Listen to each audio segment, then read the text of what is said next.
This right here is the SL-20 slicer from Boss, and I'm going to try and convince you to buy one.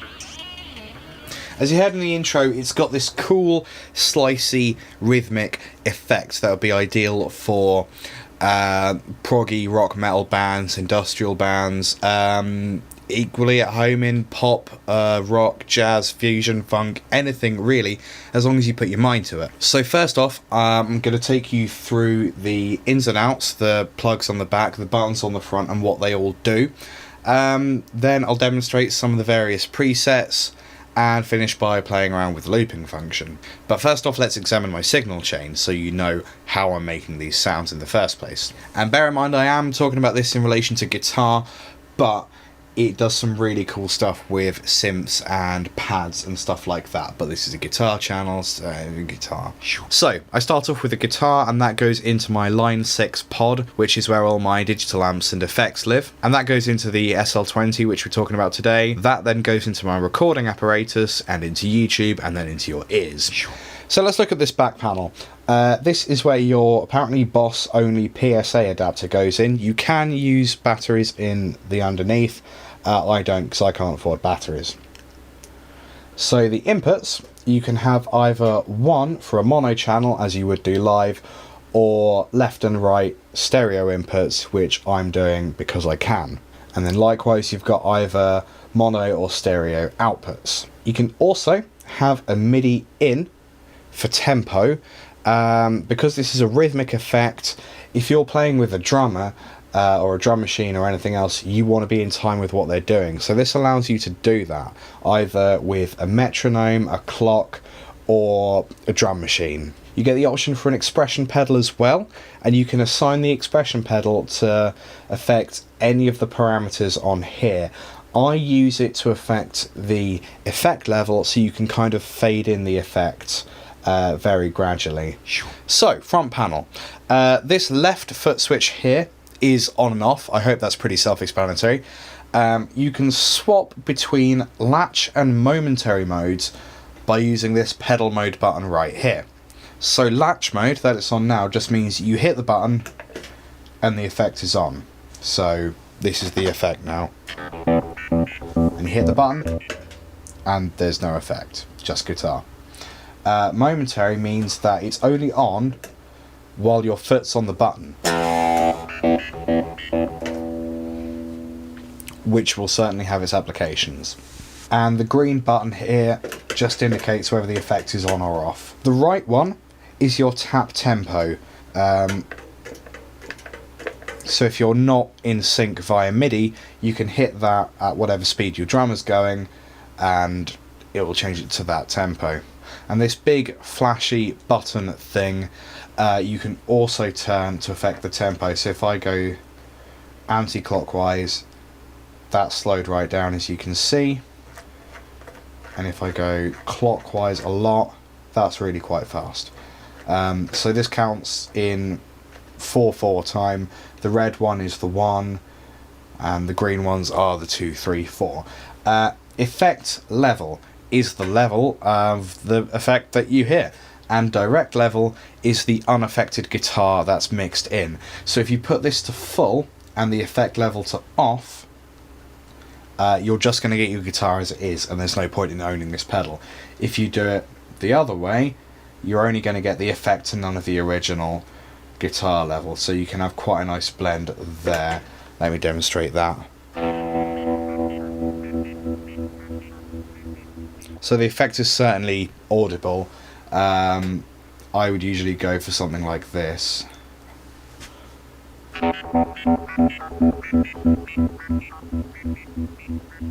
Output modes.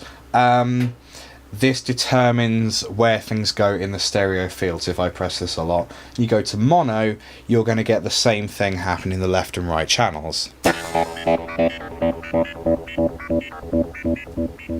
Like that. If I press fixed, it's a little bit different. And then you've got random, which randomizes where things go. Ping pong, which is quite a nice sort of 3D effect, I guess.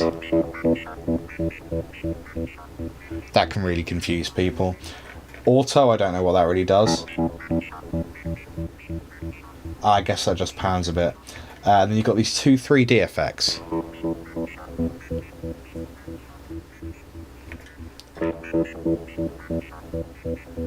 It's quite a cool rotation thing.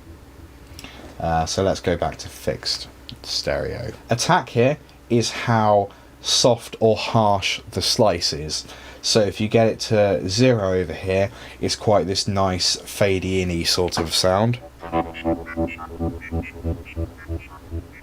Kind of a swelling, that's quite nice. If you put it to 100 or 10, whatever you want to call it, full I guess,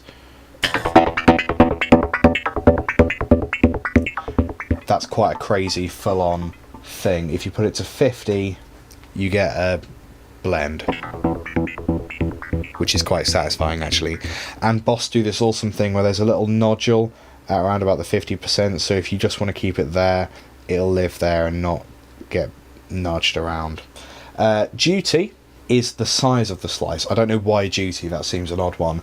So if you put it to 0, you get these really short snappy bits. If you put it to 10 or 100 or full or whatever, it's these quite long chunks with a very short gap. And again, halfway is quite a nice balance. And lastly, the banks and patterns. In each bank, of which there are 5, there are 10 different patterns. So if I do this, bank 1, these 10 patches, patterns, whatever, are all going to be different. Likewise, 2 is going to be different to 6 on the previous one, 3 is going to be different to 6 on either of those two, and so forth. So 50 different patches in all, which is a lot for a stomp box, really. So let me play you a couple. That's number 1818, I suppose. Okay, very nice. And another one in that patch, number 414, I guess. So these are all in the same tempo, bear in mind. They're just different patches. 37, 34,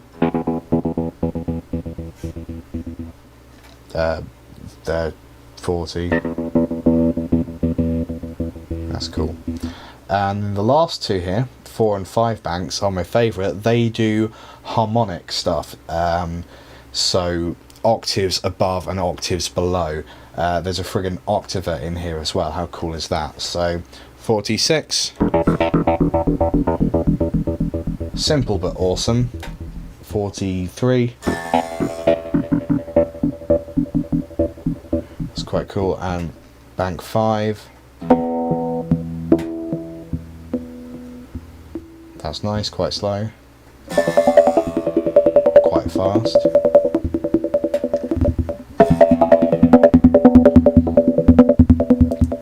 So yeah, only 50 different patterns, but lots of variation, as you can hear. So let's talk about price, the bit you're all gurning to hear about. This currently retails for about £180 in the UK, just under £180, and that equates to €215 or just under $300 US. Let's weigh up the positives and negatives. Positives, it's awesome. It's a friggin' looper. There's a large amount of patches, 50 in all, and there's actually a fair amount of flexibility within those patches. You can tempo sync to external devices via MIDI, and it works on any instrument with a jack line. Negatives, it's not exactly cheap, I guess, especially for an effect that I reckon if you used more than twice in a live set, you're going to bore your audience. Like, it's going to be awesome the first time, but after that, it's just a bit like, we've already seen that. No one cares. So yeah, it's kind of an investment. Normally, I would say that any limitation on presets, especially if you can't then make your own custom presets, is a downside. But to be honest, I think Boss have really outdone themselves in finding 50 different things to do with this effect. Granted, some of these you can't tell a real difference between, but I'm just going to assume there is one, because I don't believe Boss are thieves. So, to conclude, if it was stolen, yeah, I'd buy another one. I think if you're in the same sort of situation as me, where you do a lot of audio production stuff anyway, you don't just play guitar, definitely, absolutely get it. It's worth it for the money, because, as I said, epic on guitars, it's cool with all other sorts of instruments. If you're just a guitarist, if you're just a guitarist, think about it, try one for yourself, and if you like it, get it. I would recommend that if you're in this sort of band that uses effects like this, I'm going to assume there's some sort of electronic drum kit going on, as long as you can sync to that. Or if you're just the kind of band that is amazing at keeping in time with each other, yeah, get it, won't be an issue. So I'm going to play with this a little bit more and then leave you alone. Bye.